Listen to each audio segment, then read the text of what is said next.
Olá! Nossa conversa hoje mergulha numa figura que, mesmo para quem já ouviu falar, está sempre cheia de surpresas. Fernando Pessoa. A capa desta ontologia que temos aqui o chama de o maior poeta da língua portuguesa do século XX. É uma afirmação em tanto, né? E a gente vai tentar entender o porquê. E para fazer isso, temos os poemas dele, claro. Mas o nosso ponto de partida vai ser algo bem diferente e muito mais pessoal. É um documento chamado Ficha Pessoal, que o próprio Pessoa escreveu em 1935, sabe? Poucos meses antes de morrer. É um autorretrato, uma tentativa dele se explicar. Exato. E essa é a nossa missão aqui. Não só ler a poesia, mas usar essa ficha como uma chave, talvez, para tentar abrir a porta da mente dele. A gente vai seguir uma expressão do próprio Pessoa que se via como um drama ingente, para explorar como uma única pessoa podia conter tantas outras dentro de si. Então vamos começar por aí, por esse homem se descrevendo.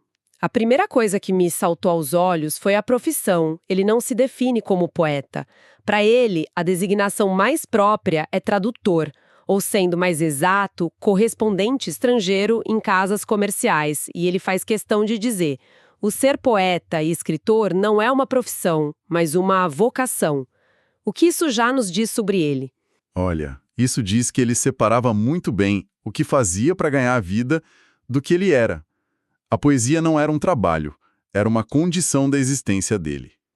É uma distinção fundamental, sabe? O trabalho era mundano, pragmático. A vocação era a essência.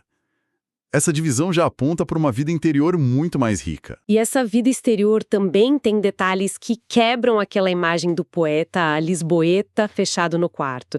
Ele menciona a educação em Durban, na África do Sul, e conta que ganhou o prêmio Rainha Vitória de estilo inglês aos 15 anos. Quer dizer, ele tinha um domínio do inglês que era Extraordinário. Quase como uma segunda língua nativa. E isso moldou completamente a obra dele. Ele não era só um poeta português. Ele era um leitor de Shakespeare, de John Keats, de toda a tradição inglesa.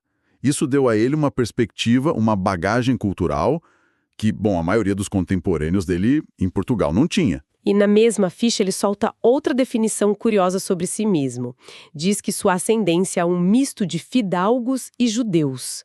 Ele está o tempo todo se colocando em encruzilhadas, né? Entre mundos diferentes. Exato.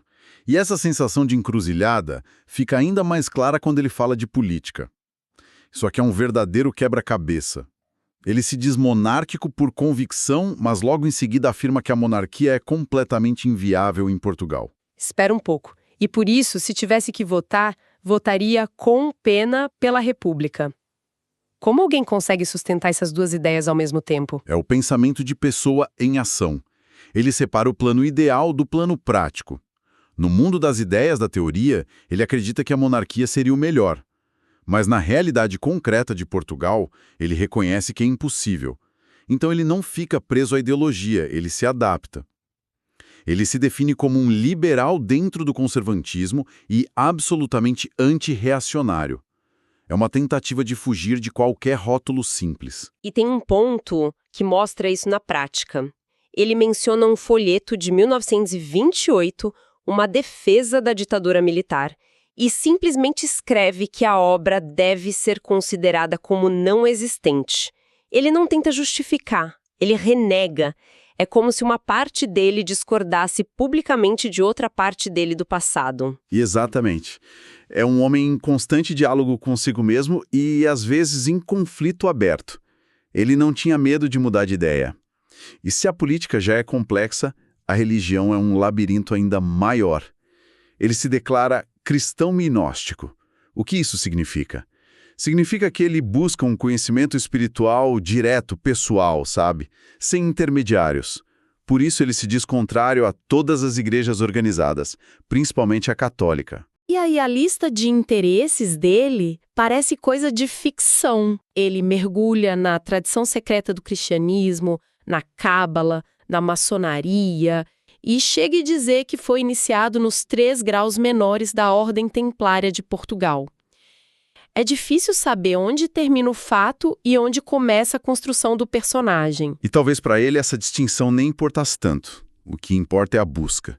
Ele estava buscando uma espiritualidade para a nação, que ele chamava de nacionalismo místico, um sebastianismo novo. A ideia de que Portugal tinha um destino espiritual a cumprir. Ele resume tudo num lema que é genial: tudo pela humanidade, nada contra a nação. E consegue ser um patriota e um universalista ao mesmo tempo. Certo, então vamos juntar as peças. Temos um monarquista que vota na República, um cristão que rejeita a Igreja, um iniciado em ordens secretas. Essa fragmentação toda, essa sensação de ser várias pessoas. Ele encontrou um jeito de canalizar isso na arte dele, não foi? É daí que vem a sua invenção mais famosa. É exatamente daí. A heteronímia não surge do nada. Ela é a solução artística que ele encontrou para um problema existencial. Se eu sinto que existem várias vozes, várias filosofias dentro de mim, por que eu deveria forçar todas a falarem com uma só voz? A solução dele foi dar a cada voz um corpo, um nome, um estilo. Mas isso não era só um jogo literário, tipo uma brincadeira. Por que não usar só pseudônimos como tantos outros escritores? A fonte que a gente tem aqui é muito clara sobre isso. E é uma diferença fundamental. Um pseudônimo é só um nome falso para o mesmo autor.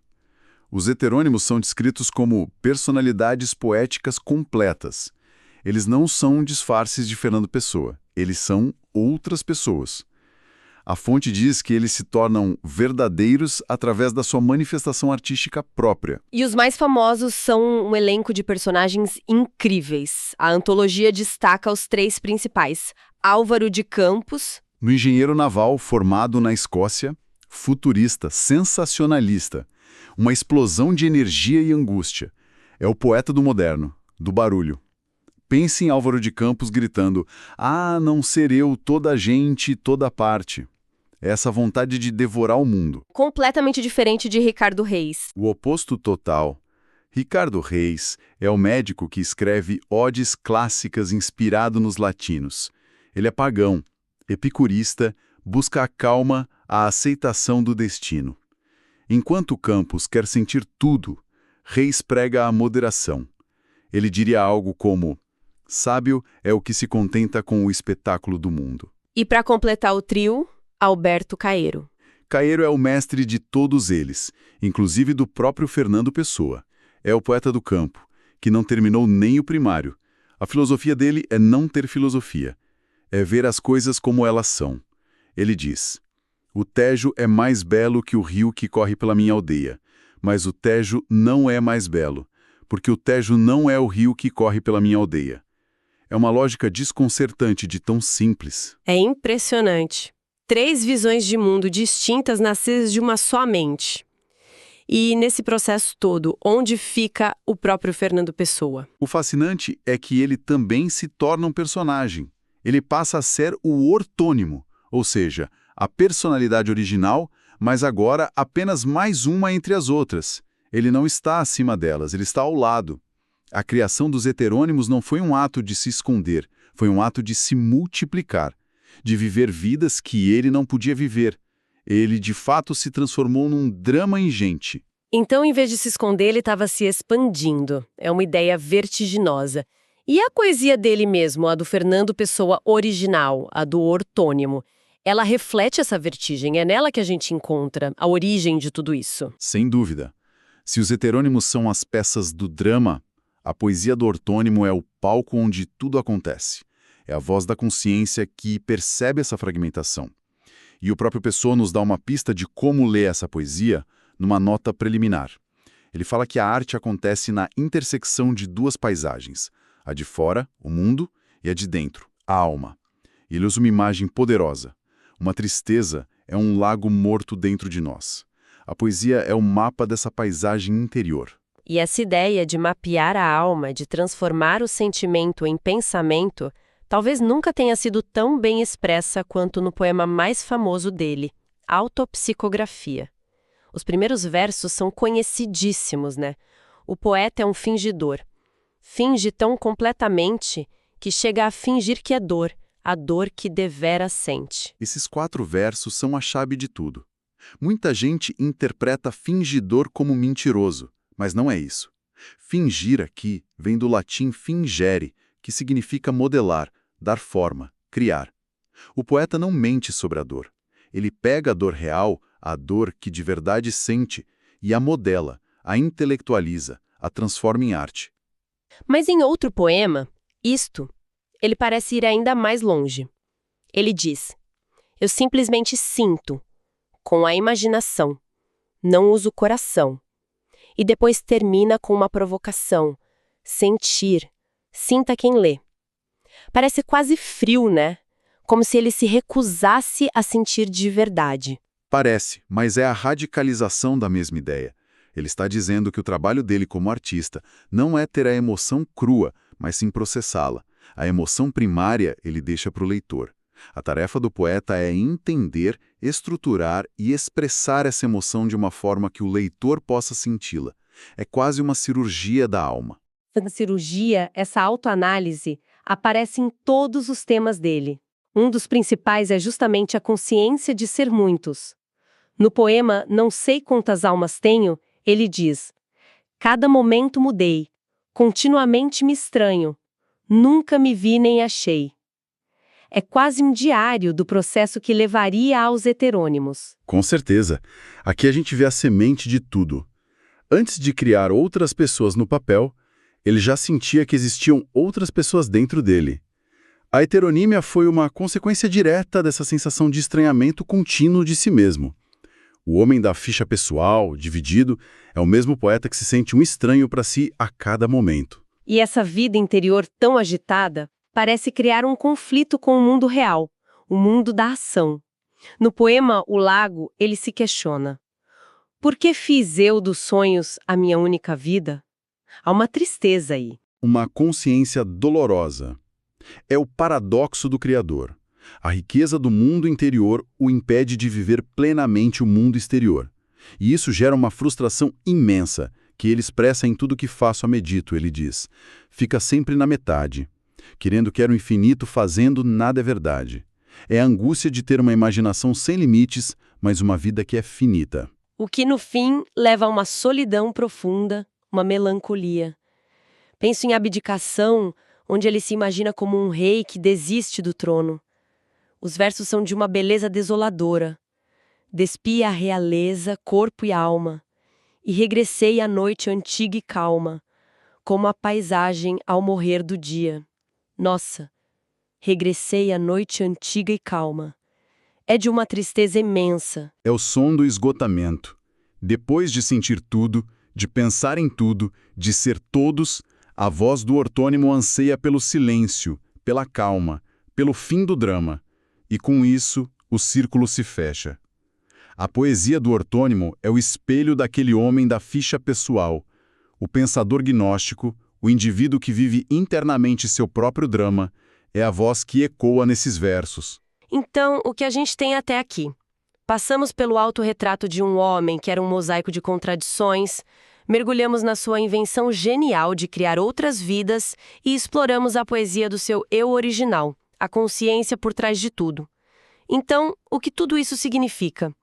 O que a gente leva dessa jornada? Se a gente conectar tudo isso, a grande lição de Pessoa é que a identidade não precisa ser uma coisa só, uma caixa fechada.